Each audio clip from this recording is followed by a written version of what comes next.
주간 동안 주연의 가운데 평안하셨습니까? 옆에 사람과 인사합시다. 사랑합니다. 축복합니다. 제목이 있습니다. 같이 읽겠습니다. 베들레헴에서 아멘. 우린 계속해서 시리즈를 보고 있는데요. 오늘 예수님이 드디어 태어나십니다. 어린 시절까지 하려면 앞으로 몇 주 남았는데요. 약간 그 과정들 때로는 다 아는 것 같고 다 알지만 또 다시 보면서 그 말씀이 우리에게 주어진 이유들을 좀 보도록 하겠습니다. 오늘 예수님이 예언대로 그 마리아에게 예언하신 대로 이제 때가 차서 아들이 태어나게 되는데 예수님이 태어나시게 됩니다. 예수님의 탄생 얘기는 마태와 누가복음만 기록한다 그랬죠. 근데 마태는 아주 간단하게 기록하고 그리고 이제 다다음 주에 마태복음으로 넘어가서 이 이야기를 또 하나를 보게 될 텐데 누가복음 마태보다 더 많은 이야기를 자세한 얘기를 기록해요. 특별히 누가는 역사관에 입각해서 역사적 인물임을 얘기를 해요. 그래서 역사 얘기를 이렇게 배경 얘기로 집어넣거든요. 오늘 그 역사 얘기가 시작될 거예요. 그래서 예수님의 탄생 연도가 0이 아니라 주전 4년인 것을 알게 될 텐데요. 오늘 누가가 기록한 역사적 배경들, 그리고 앞으로도 더 역사적 배경 얘기가 더 나오겠지만 누가는 순서대로 예수님의 일정과 일대기와 그리고 사도들을 통해 교회가 확장되어 가는 과정들을 쓴 사람이에요. 그래서 오늘 특별히 누가가 기록한 이야기를 보면서 역사적인 배경을 갖고 있는 이야기들을 보고 예수님이 실존하신 존재임을 또다시 확인하고 그리고 본문을 통해 우리에게 주시는 귀한 음성을 듣도록 하겠습니다. 자, 누가복음 2장 1절과 2절 같이 읽도록 하겠습니다. 그때 가이사 아구스토가 영을 내려 천하로 다 호족하라 하였으니 이 호족은 구레노가 수리아 총독이 되었을 때에 처음 한 것이라. 아멘. 하나님은 당신이 예언한 것을 이루시는데요. 그분은 이 세상 만물을, 통치자와 그 천하 만물을 통하여 하나님의 일들을 이루고 계십니다. 가이사 아구스토라는 이름이 등장하는데 이게 참 그래요.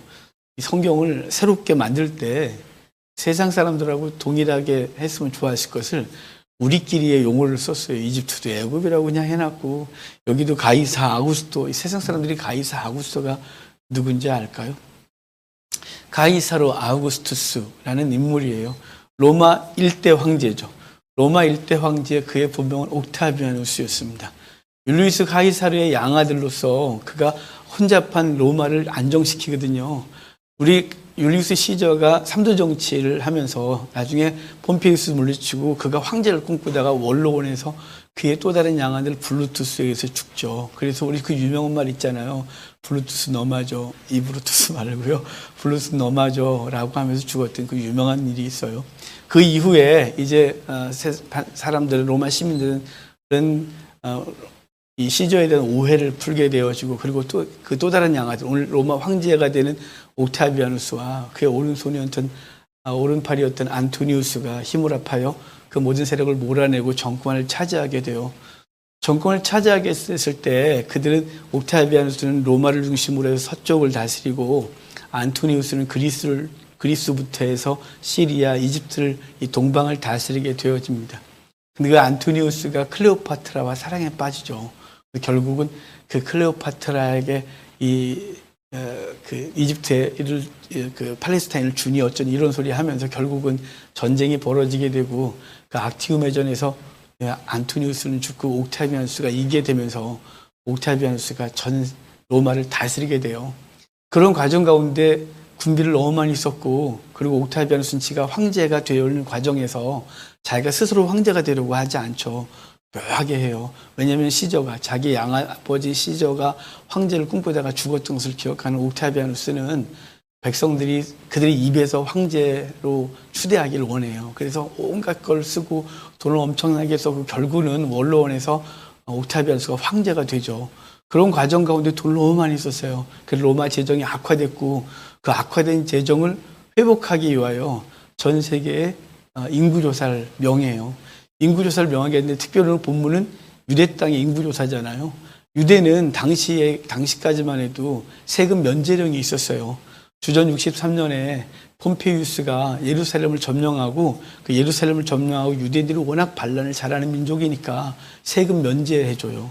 세금 면제해주는 특혜를 줬었는데 결국은 이제 이때 세금 면제령이 끝나고 세금을 거두게 되거든요. 그래서 세금 걷기 위하여 인구조사를 하게 되는 이야기를 오늘 가이사 아구스토가 첫 번째 세금 인구조사를 명했다고 말하고 있는 거예요. 그런데 거기 그 인구조사가 누구 때 유대 땅에 처음 벌어진 거예요. 그러니까 그 황제가 인구조사를 명하고 세금을 거둔 로마 입장이 아니라 유대인들의 입장에서의 첫 번째 인구조사, 첫 번째 세금이 주어지는 그 계기가 된 이야기를 하는데 거기 그렇게 말하잖아요. 옥타비아는 그 구레노가 수리아 총독되었을 때라고 분명히 말해요. 이 구레노라는 사람도 역사 속에서 구레노는 없고요. 퀴레니우스라는 사람이 있어요. 이 사람이 로마의 명을 받고 시리아에 당시 팔레스타인도 시리아에 속해 있었거든요. 시리아 지역의 총독이 되는데 2번 됐어요. 주전 4년에 1번 됐고 주 6년에 2번째 총독이 되어졌거든요. 2번 다 인구조사를 했었어요. 그런데 구레노가 시리아 총독되어 첫 번째 인구조사할 때가 주전 4년이에요. 그래서 이때를 예수님이 태어난 해라고 학자들이 정의를 하는 거죠. 누가가 그렇게 말했기 때문이에요.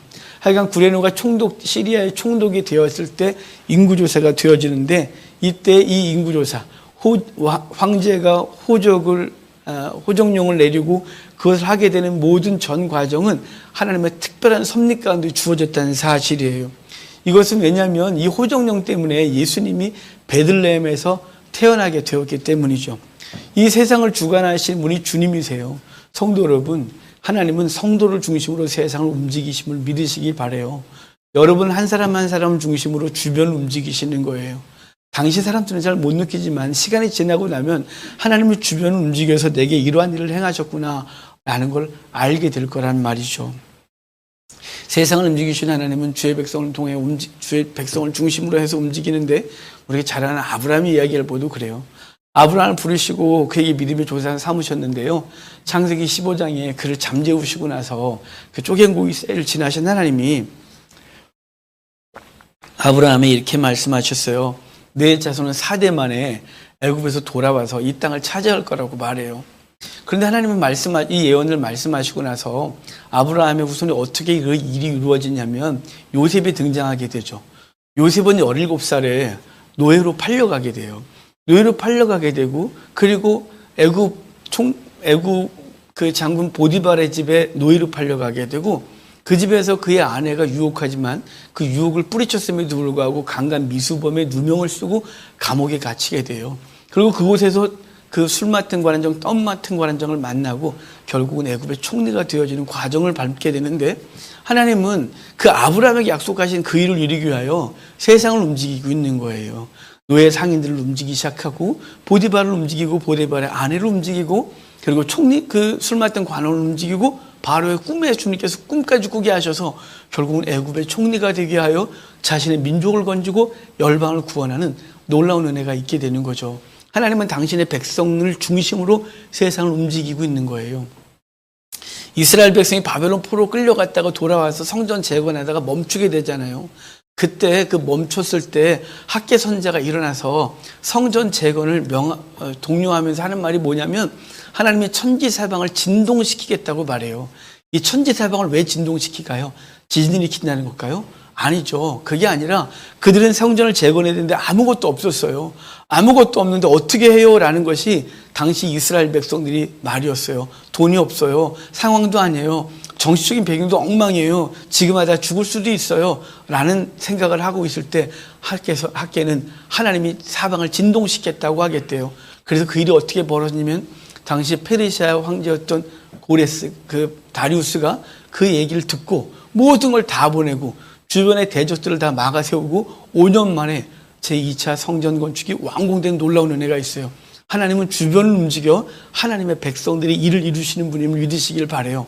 그리고 우리의 삶이 하나님 앞에 있고 하나님 앞에서 있음에도 불구하고 때로는 막힌 것 같고 답답하고 무엇인가 이상한 일이 벌어지는 것 같고 이게 아닌데 싶을 때에도 여러분 믿음을 버리지 마십시오. 하나님은 당신의 백성들을 중심으로 무엇인가를 이루어가고 있고 결국은 시간이 지난 이후에 당신은 모르지만 시간이 지나시고 난 이후에 하나님이 하셨음을 고백하게 될 것입니다. 그래서 로마서 8장 28절에 하나님을 사랑하는 자 곧 그의 부르심을 입은 자들은 그의 뜻대로 부르심을 입은 자들은 모든 것이 합력하여 선을 이룬다라고 말씀하신 주의 말씀이 있습니다. 하나님은 당신의 백성을 중심으로 세상을 움직이고 있음을 믿으시고 믿음을 버리지 않고 믿음을 잃지 않는 주의 백성들 되기를 바랍니다.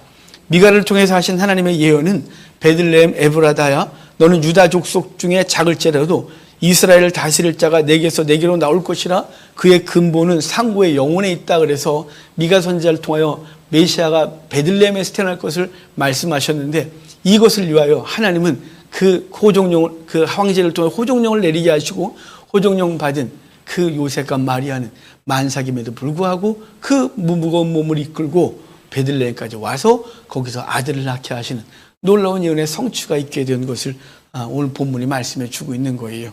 자, 우리 3절부터 5절까지 계속해서 읽어볼까요? 3절에서 5절입니다.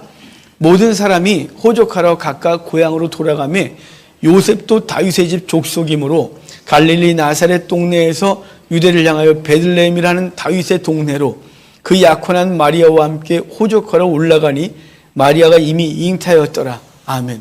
본문을 보면 다윗의 집 족속이라고 되어 있잖아요. 표현이 좀 이상해요. 다윗 가문 이렇게 합시다. 이 다윗 가문에서 메시아가 날 거라고 예언했어요. 정말 그래서 다윗의 후손으로 태어나게 되는데 우리 얼마 전에 마태복음의 족보를 보고 누가복음 족보도 다 살짝 비교하면서 요셉도 마리아도 다 다윗의 계보를 타고 났다 그랬죠. 다윗의 아내 밧세바를 통하여 두 후손이 다 나와요. 밧세바를 통해서 낳은 첫 아들은 죽었죠. 그리고 밧세바 사이에서 4명의 아들을 더 낳아요. 근데 4명의 아들을 더 낳았는데 그 중에 막내가 솔로몬이에요. 그러니까 밧세바 사회에서 5 아들을 낳은 거죠. 5째가 솔로몬이에요. 그 중에 또 하나가 나단이에요. 나단을 통하여 마리아가 태어나고 솔로몬을 통하여 요셉이 태어나게 돼요. 둘 다 다윗의 계보죠. 그들은 지금 다윗의 계보로서 다윗의 후손이었는데 유다 지파 사람들인데 그들이 지금 어디가 살고 있냐면 갈릴리의 나사렛이라는 동네에 살고 있었어요. 그런데 그들에게 호종령이 내림으로 다시 유다 땅으로 오게 되는데 어떻게 그들은 유다 지파 사람이었는데 그쪽 이방의 땅에 가서 살 수밖에 없었을까요? 그것은 역사 얘기 속에 있어요. 이 예수님이 태어나시기 전에 약 100여 년 전에 하스몬 왕조가 있었어요. 그 마카비 독립운동을 통해서 100년간의 독립된 나라를 만드는데 그중에 힐카누스라는 왕이 있어요. 힐카누스가 정복전쟁을 하면서 저 주변의 나라들 다 먹어요. 그런데 이스라엘이 하나님의 나라, 이스라엘 땅인데 이스라엘 땅임에도 불구하고 통치하기가 힘든 거예요. 왜냐하면 유대 땅만 유대고 그 위에 지역은 사마리아라고 해서 그때 주전 722년에 아수르에서 멸망한 상태로 그들은 혈통도 혼혈이 됐고 종교도 혼혈이 돼서 거기다가 그들이 이스라엘 백성이 바벨론 끌려갔다가 돌아와서 성전 지으려고 할 때 적극적으로 방해했던 사람이 사마리아 사람들이었어요. 그래서 그때부터는 상종도 하지 않았어요. 개 취급했고 상종도 하지 않았는데 힐카누스가 나라를 다 확장하고 있는데 나라가 하나인데 정서적으로 종교적으로 완전히 분리되어 있는 거죠. 그래서 힐카누스는 유대 땅에 있는 경건한 유대인들을 북쪽으로 이주시키기 시작해요. 그래서 신앙을 하나로 만들기 시작했던 거죠. 중간을 놔두고 양쪽에서 조여올 생각을 했던 것 같아요. 그 갈릴리 지역에 이 베들레헴 지역에 있는 사람들, 유대 땅에 있는 경건한 유대인들을 다 이주시켰어요. 그 후손들이 요셉과 마리아의 부모들이었던 거예요. 경건한 유다 지파의 다윗의 계보를 갖고 있는 사람들이었던 거죠. 그런데 그들이 이 명령받고 베들레헴으로 내려오게 됐던 것입니다. 그들이 베들레헴에 도착했을 때 우리가 잘 아는 대로 마리아는 만삭이었습니다. 이것도 하나님의 강력한 섭리와 예언의 성취 때문에 그렇게 된 거예요. 만약이란 역사에서 만약이란 말은 없지만 마리아가 만약에 임신 초기에 이 호종령을 받았다면 그는 가벼운 몸으로 와서 엘리사벳에게 왔다가 돌아가는 것처럼 와서 호적 신고하고 올라가지 않았겠습니까? 그런데 해필이면 마리아의 만삭 때 황제의 명이 떨어지고 거부할 수 없는 황제의 명은 순종할 수밖에 없어 그는 그 무거운 몸을 가지고 베들레헴에 내려와 베들레헴에서 아이를 낳게 함으로 미가 선지자의 예언대로 베들레헴에서 선지자가 날 것에 대해서 메시아가 날 것에 대한 예언이 성취됐다는 사실이에요. 이러한 사건은 야곱이 라헬과 함께 이 베들레헴에 내려와서 있었던 사건의 예표였어요. 여러분, 우리가 잘 아는 야곱 있지 않습니까? 뒤꿈치 잡은 사람 야곱. 그 야곱에 대한 오해가 참 많긴 하지만 지금 뭐 그럴 시간이 없고요. 야곱은 하나님 앞에서 말씀을 사모하고 말씀 공부하고 하나님의 사람이었어요. 우리 한국 교회는 야곱에 대해서 이상한 소리를 자꾸 하지만 성경을 잘 보면 야곱은 그런 사람이 아니에요. 남을 속이거나 뒤통수 친 사람이 아니에요. 하여간 야곱이 바단 아람에 가서 20년간 종살이하고 4명의 아내를 두고 부자가 됐어요. 근데 하나님께서 네 아버지 집으로 내려가라는 말씀을 하셔서 그는 도망 내려오죠. 그 도망을 내려오다가 그 야복강가에서 씨름을 하고 그리고 거기서 형을 만나는데 형의 400명의 군대를 보고 질리죠. 그러고 나서 그는 아버지 집으로 돌아가지 않고 직선으로 쭉 내려와야 되는데 직진하지 않고 그는 방향을 꺾어 숲곳에 머물렀다가 요단강 건너 세겜에 땅 사서 거기서 약 10여 년간 살아요. 하나님 명령을 어긴 거죠. 그러던 하나님은 그 야곱을 반드시 부엘세바에서 살게 하셨어야 돼요. 왜냐하면 당신의 백성을 세상과 단절시켜 하나님의 백성을 훈련시켜야 되는 시간이 필요한데 야곱이 세상 가운데 있어 세상 사람과 어울려 살고 있는 야곱을 그냥 둘 수 없었어요. 그래서 하나님은 야곱을 부르시는 과정 방법이 그 외동딸 디나를 강간당하게 했어요. 야곱의 하나님의 불순종 때문에 디나는 강간을 당했어요. 그런데 이 사건 때문에 둘째 아들, 셋째 아들 시므온과 레위가 그 세겜 사람들에게 할례를 명하고 할례로 항상 고통스러운 셋째 날에 그들을 칼로 다 죽이고 도망을 내려오게 돼요. 급하게 도망 내려오다가 그때 야곱이 가장 사랑했던 4명 여인 중에 라헬 때문에 14년 종살이 했었는데 그 라헬이 그때 만삭이었어요. 그 만삭했던 라헬이 급하게 도망오다가 그만 베들레헴에서 아이를 출산하게 되어집니다. 근데 그 라헬이 죽잖아요. 죽으면서 이제 자기는 죽고 자기가 낳은 그 아들은 엄마 없이 살아야 되는데 그 엄마 없는 그 아들 너무 불쌍해서 이름을 벤온이라고 줘요. 벤온이가 뭐냐면 벤은 아들이고 온이는 슬픔이란 뜻이에요. 슬픔의 아들이라고 이름을 짓는데 야곱이 그 얘기 듣자마자 아니라고 하면서 이름을 다시 불러줘요. 라헬이 죽기 전에 이름을 불러줘요. 그의 귀에 그의 이름은 베냐민이라. 벤 아들, 야민 오른손 권능이란 뜻이에요. 슬픔의 아들이 권능의 아들로 바뀌게 되는 놀라운 은혜가 있게 되는데 그 장소가 바로 베들레헴이에요. 바로 그 베들레헴에서 그런 일이 벌어졌고 오늘 이 마리아는 그곳에서 아들을 만삭을 통해서 아들을 낳게 되는 것입니다. 이 예언이 이것이 이사야를 통해서 예언됐었는데 이사야가 사역할 때 그 당시 왕이 아하스예요. 역사하기 너무 많이 해서 머리가 다 아프잖아요. 전 설교하면서 너무 미안해 죽겠어요. 왜냐면 이런 설교를 하는 목사님들이 없기 때문에. 제가 이런 원고 목사님들 나누면 왜 이렇게 복잡한 얘기를 하냐요. 근데 어떡하겠어요. 복잡한 얘기 해야지. 둥글둥글해서 좋은 얘기만 하고 싶지만 그럴 수 없어요. 여러분이 성경의 지식이 깊어지고 성경을 웬만한 목사나 사역자보다 더 많이 알았으면 좋겠어요. 그래야 그 풍성한 은혜를 받지 않겠어요. 어찌됐거나 이사야가 활동할 때 아하스 왕이었어요. 아하스 왕 때 그때 세상이 되게 혼란했어요. 그래서 아하스 왕을 공격해오기 위해서 북이스라엘의 베가 왕하고 그 위에 지금 그 시리아를 다스렸던 아람, 그 아람의 왕이 그들이 연합하여 이스라엘을 침공해요. 2번의 침공을 하게 되는데 첫 번째는 어마어마하게 얻어맞죠 유다가. 그래서 포로로 엄청나게 끌려가요. 2번째 베가와 르신이 같이 연합하여 침공한다는 얘기를 듣고 이스라엘 백성이 덜덜덜 떨고 있을 때 이사야가 아하스 왕에 가서 두려워하지 마라. 그들은 연기나는 부지깽이 같은 존재들이다. 하나님께서 그들을 칠 거다. 걱정하지 마라. 그래도 그들이 믿지 못하니까 하나님께서 아하스 왕에게 표적을 좀 구해봐라. 믿지 못하냐? 하나님 앞에 표적을 구해봐. 그럼 표적을 줄 거야. 너에게 평강을 위해서. 그랬더니 아하스가 아니에요. 표적 구하지 않아요. 그건 딴짓하고 있었거든요. 그래서 이사야가 아예 말해줘요. 내가 표적을 줄게. 처녀가 잉태해 아들을 낳으리니 그 이름을 임마누엘이라 하리라. 라는 말이 그때 처음 주어져요. 임마누엘 예언이 그 환난과 어려움 속에서 너희를 도울 것이라는 예언 가운데 그 상황 가운데 주어진 것이에요. 그 주어진 그 임마누엘, 그분이 그리스도인 것이죠. 바로 환난 때 그 영혼들이 그 죽음과 두려움 가운데 있을 때, 사망 가운데 있을 때 주님께서 아들을 예고하시고 처녀를 통해 아들을 낳아 그 이름을 임마누엘이라 하리라. 그가 그 백성과 영원히 함께하겠다는 그 일을 성취하기 위하여 예수 그리스도를 태어나게 하신 일이 오늘 본문인 것입니다. 이렇게 말씀하시면서 다음과 같은 예언을 하셨어요. 이사야서 9장 1절부터 쭉 보면, 오늘 제가 PPT를 만들어서 드렸는데 이사야서 9장 1절부터 7절까지 예언이 있어요. 그 임마누엘뿐만 아니라 여러 가지 예언을 했는데 오늘 아주 중요한 예언이 오늘 본문에 있어요.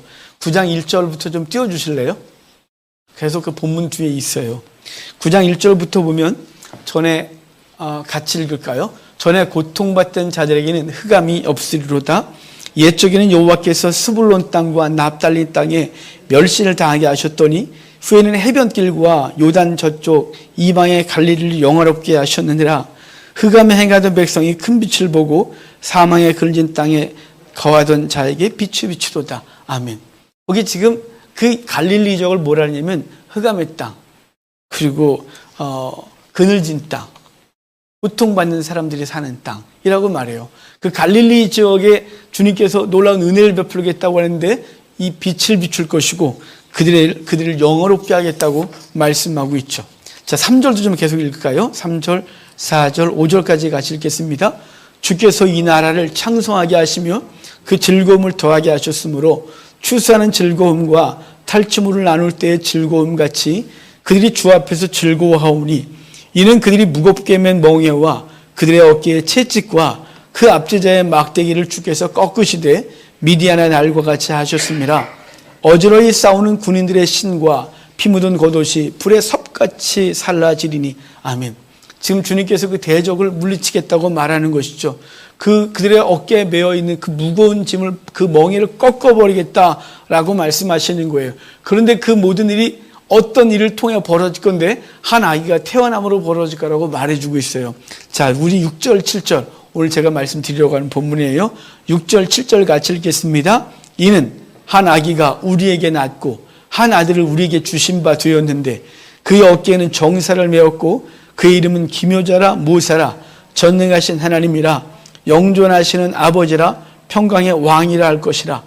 그 정사와 평강의 더함이 무궁하며 또 다윗의 왕자와 그의 나라에 군림하여 그 나라를 굳게 세우고 지금 이후로 영원히 정의와 공의로 그것을 보존하실 것이라. 만군의 여호와의 열심히 이를 이루시리라. 만군의 여호와의 열심히 이를 이루겠대요. 어떤 것이요? 한 아이가 태어나서 그의 어깨에 정세를 메었고 그의 이름은 기묘자라 모사라 전능하신 하나님이라 할 것이라고 말하면서 그런 다윗의 집을 세울 것이고 영원토록 함께 할 거라고 말씀했는데 그 한 아기, 그것은 예수 그리스도를 예표하고 있는 것이에요. 그 갈릴리의 어둠의 땅 갈릴리에 빛이 비추게 하고 그 사망이 그늘진 땅에 영광스럽게 하는데 그 일이 벌어지는 것은 바로 한 아이가 태어나서 그 일을 벌일 거라는 것이에요. 갈릴리 출신인 갈릴리에서 예수 그리스도를 그 부모를 불러 유다에서 태어나게 하시고 다시 예수님은 갈릴리로 가서 사시고 갈릴리에서 활동하셔서 그 사망의 땅을 영광스럽게 하는, 영화롭게 하는 놀라운 은혜가 있게 되어지는데 그 갈릴리는 바로 저와 여러분이 살아가고 있는 현실이고 삶인 것이에요. 어둠의 땅이었고 그리고 그늘진 곳이었지만 예수 그리스도의 사역을 통하여 영화롭게 되어지고 빛이 비춤으로 하나님의 영광이 있게 된 놀라운 은혜가 있게 되는데 그 일의 성취가 오늘 본문이라 이 말씀입니다. 이렇게 베들레헴에서 태어나신 주님에 관해 구체적으로 묘사해 주는데 자 6절과 7절이에요. 같이 읽겠습니다. 거기 있을 그때에 해산을 날이 차서 처자들을 낳아 강보라 싸서 구유에 누였으니 이는 여관이 있을 곳이 없음이로라. 아멘. 마리아가 만삭의 몸으로 산길을 오르거든요. 마리아가 살던 나사렛에서 베들레헴까지 거리가 150km 정도 돼요. 학자들은 144km라고 그러는데 144km 어떻게 계산한 건지는 확실히 모르겠고요. 이 거리가 굉장히 멀어요. 거기다가 이게 직선으로 내려오면 3일밖에 안 걸릴 건데 사마리아 지역을 통과해야 되는 당시까지도 사마리아 사람을 상종하지 않았어요. 그래서 그 북쪽에 사는 사람들은 지금 요르단 땅까지 벳산 나루를 건너서 지금도 체크포인트가 벳산에 있거든요. 벳산에서 국경을 넘어가서 그래서 북에서 남쪽으로 쭉 내려와서 지금도 여리고에 체크포인트가 있어요. 그 여리고를 건너서 여리고에서부터 올라와야 돼요.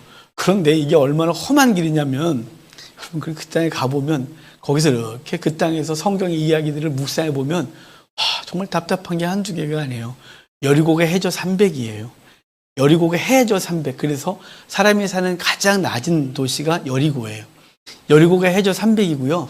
베들레헴이 해발 900m예요. 근데 이게 거리가 굉장히 짧아요. 여리고에서 베들레헴까지는. 급경사인 거죠. 나무 한 폭이, 풀 한 폭이 없어요. 우기 때는 비가 좀 내려서 풀이 좀 자라서 양들이 먹지만, 건기가 되어지면 풀이 싹 말라요. 그냥 황량한 산이에요. 그 산길을 가다가 강도를 자주 만나는 곳이 그곳이에요. 커플커플해서 올라가야 되거든요. 그 길을 만삭의 여인이 올라가야 하는 것이에요. 낙이 탔을 거라고 여겨져요. 어찌됐거나 그 150km를 와서 이제는 최종적으로 가야 될 그 1200m의 고도를 걸어 올라가야 되는 그 여인의 몸은 너무너무 힘들었겠죠. 그래서 베들레헴에 도착했을 때 너무 늦게 도착했고 방이 없었어요. 결국은 급히 아이를 낳아야 될 상황이어서 양의 우리를 얻고 그 우리에서 낳아 구유에 누이는 일이 벌어진 것입니다. 예수 그리스도의 태어나심이 이렇게 되어졌어요. 이것은 하나님의 섭리 가운데 있었다 그랬잖아요. 오늘 이야기들이 다 아는 얘기예요. 이거 성탄절만 되면 매번 되는 거 아니에요? 아니, 그리고 오늘 본문에 무슨 대단한 이야기가 나올 게 있겠어요. 아우구스 때 첫 번째 호정이 내려가고 구레니우스가 호정령을 내렸는데 그가 주전 4년 얘기고, 그가 뭐 베들레헴에 와서 아이를 낳고 방이 없었다. 끝. 이거밖에 없어요. 근데 이 속에서 무슨 얘기를 하고 싶을까요? 주님의 섭리가, 우리를 위한 예수 그리스도, 우리의 구원자가 어떻게 태어나게 됐는지에 대한 하나님의 강력한 예표와 섭리가 우리 가운데 있다는 것이죠. 예수님은 그 방이 없어서 있다는데, 우리 본문에 여관이라고 되어 있어요. 여관은 번역이 잘못돼서 그래요. 베들레헴은 아예 여관이 없어요. 이스라엘은 상업도시 외에는 여관이 없었어요. 왜냐하면 이스라엘 문화가 낯선 사람을 보면 무조건 자기 집으로 모셔서 먹이고 재워줘야 되기 때문에 장사가 안 돼요. 그래서 이 시골 동네에는, 베들레헴은 이 촌동네에는 여관이 있을 수가 없어요. 그래서 이 원어를 보면 그냥 일반 가정집의 한 방이에요. 다락방 같은 방, 때로는 여유로운 방. 그러니까 이 친척들이 몰려오는데 이 요셉과 마리아가 너무 늦게 온 거죠. 호정영화로 전국에 흩어져 있던 모든 사람들이 다 내려왔어요. 그때 유대 땅에서 많은 사람이 북쪽으로 이주했었기 때문에 그 후손들이 100여 년간 엄청나게 퍼졌고, 그들이 호정영화로 베들레헴을 내려왔으니까 엄청나게, 호적을 하러 내려왔으니까 엄청난 사람이 몰려왔겠죠. 그때 이들이 늦게 와서 방이 없었어요. 그래서 방이 없어서 낳을 곳이 없는데, 그래서 양과 염소가 있는 우리에서 낳게 되어져요. 상상해 보셨어요? 우리가 성탄절 되면 예수님의 그렇게 꾸며놓는데 되게 이쁘고 그러지만 전혀 그런 장면이 아니에요. 그냥 양과 염소가 울부짖고, 그리고 똥이 여기저기 있으며, 그리고 그냥 그래도 깨끗한 곳 찾아보니까 거기에서 구유에다 예수님을 이렇게 그 양과 염소 먹이통에다가 예수님을 누이는 장면이 오늘 본문인 것이에요. 그러면 왜 이렇게 하셨을까요? 굳이 이렇게까지 하실 게 있을까요? 왜 하나님은 당신의 아들을 이 땅에 보내시면서 이렇게까지 하셨을까요? 그냥 가난한 집에서 태어나게 하셔서 어느 방에서, 따뜻한 방에서 태어났으면 되지 않았을까요? 굳이 양과 염소 우리에서 태어나 그들의 먹이통에 누워야 되는 이유는 무엇일까요? 그것은 주님께서 우리에게 하신 말씀이 있는 거예요. 주님은 낮고 천한 자의 삶으로 오셨어요. 주님이 이 땅에 오신 것은 낮고 천한 자들의 친구가 되기 위하심이에요. 하나님은 이 땅에 예수 그리스도가 이 땅에 오신 것은 당신의 권세를 부르고 오신 것이 아니라 이미 지옥 형벌을 받고 고통당하며 그 심판 가운데 있는 그 백성들을 구원하기 위하여 그분은 그곳으로 오셔서 그곳에서 태어나신 거예요. 양의 먹이통, 구유에 누이신 것은 그분이 우리의 먹이가 되시는 말씀하시는 거예요.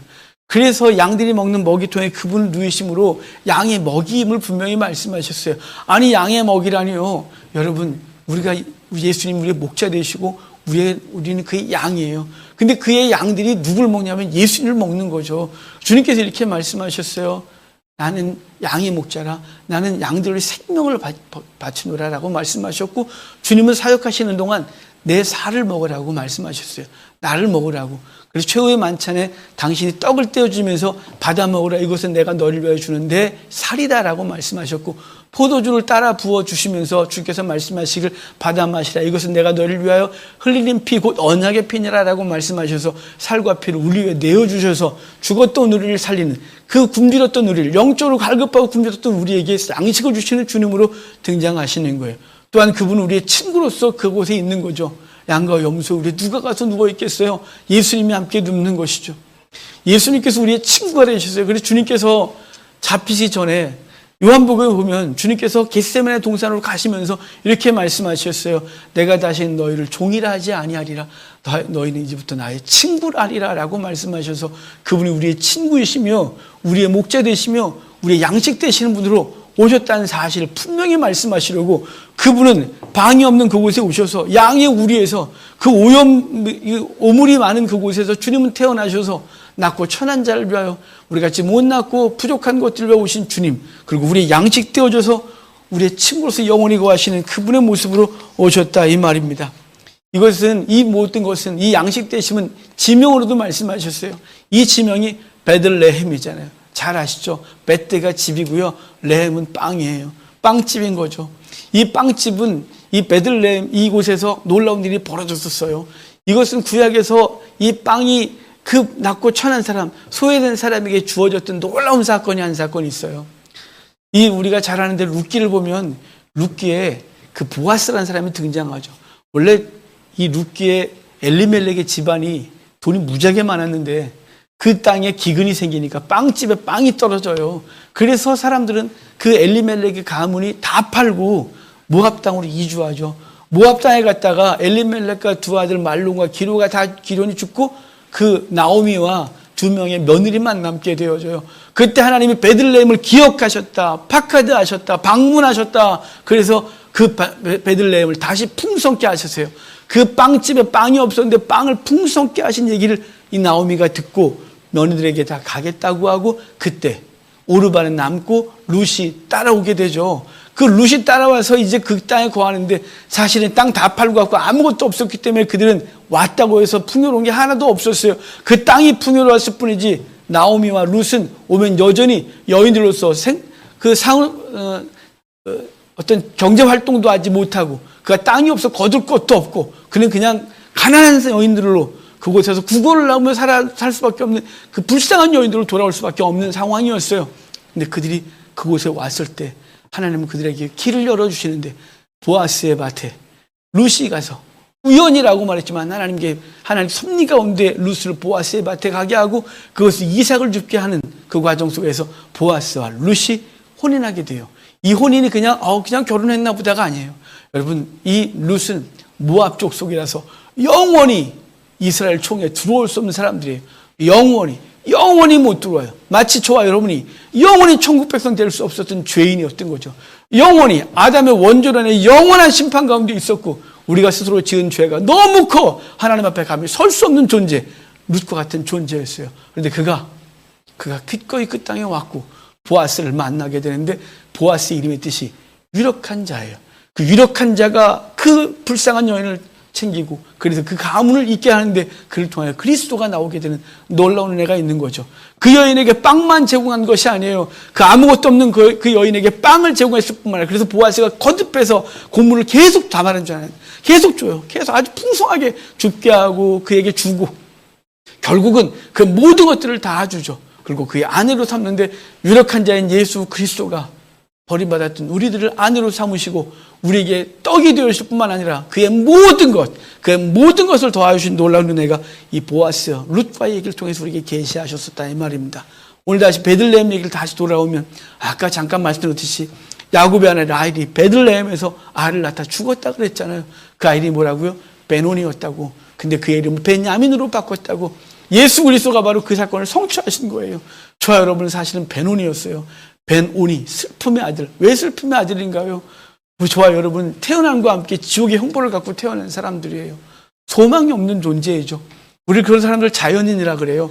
이 자연인들은, 예수 그리스도를 알지 못하는 사람들은 그냥 자연인 상태에 태어나서 영원한 심판 가운데 들어가는 슬픔의 아들인 거죠. 지옥 형벌 받고 태어났으니, 지옥을 갈 운명을 갖고 태어났으니 그가 얼마나 불쌍해요. 그는 우리가 바로 벤오니 슬픔의 아들이었어요. 그런데 예수 그리스도가 베들레헴에서 태어나신 예수 그리스도가 무슨 말이에요? 얘는 베냐민이에요 라고 말하는 거예요. 그래서 저와 여러분이 베냐민 오른손의 아들 된 거예요. 그 요한복음 1장 11절에 예수 그리스도를 믿는 자는 하나님의 자녀가 되는 권세를 주셨다고 분명히 말씀하고 있는 거죠. 그런 믿음으로 예수 그리스도가 우리를 베노니에서 베냐민으로 바꾸신 거예요. 그래서 저와 여러분은 오른손의 아들, 권능의 아들, 하나님의 자녀가 되어 천국을 얻고 천국을 소망하며 천국을 누리고 살아가는 존재가 되었다는 사실을 기억하시길 바랍니다. 이 사건이 바로 베들레헴에서예요. 베들레헴에서 태어난 예수 그리스도 이야기가 그냥 성탄절에 잠시 회자되어지고 끝나는 얘기가 아니라 베들레헴에서 태어나신 예수 그리스도가 우리를 베노니에서 베냐민으로 하나님의 영원한 자녀로 삼으셨다는 것을 기억하고 이 땅을 사는 동안 하나님은 당신의 백성을 중심으로 모든 일을 움직이고 있다는 사실을 기억하고, 그리고 상황이 지금 안 좋고 답답하여 보여도 세상 방식을 손으로 잡지 말고 세상 방식을 선택하지 말고 하나님의 백성답게 신앙 유지하고 하나님이 어떻게 일하신지를 좀 보시길 바랍니다. 그러면 하나님께서 베노니였던 삶을 베냐민으로 바꾸신 놀라운 은혜를 경험하게 될 것입니다. 다 같이 일어나셔서 오늘 말씀 가지고 잠깐 기도합시다.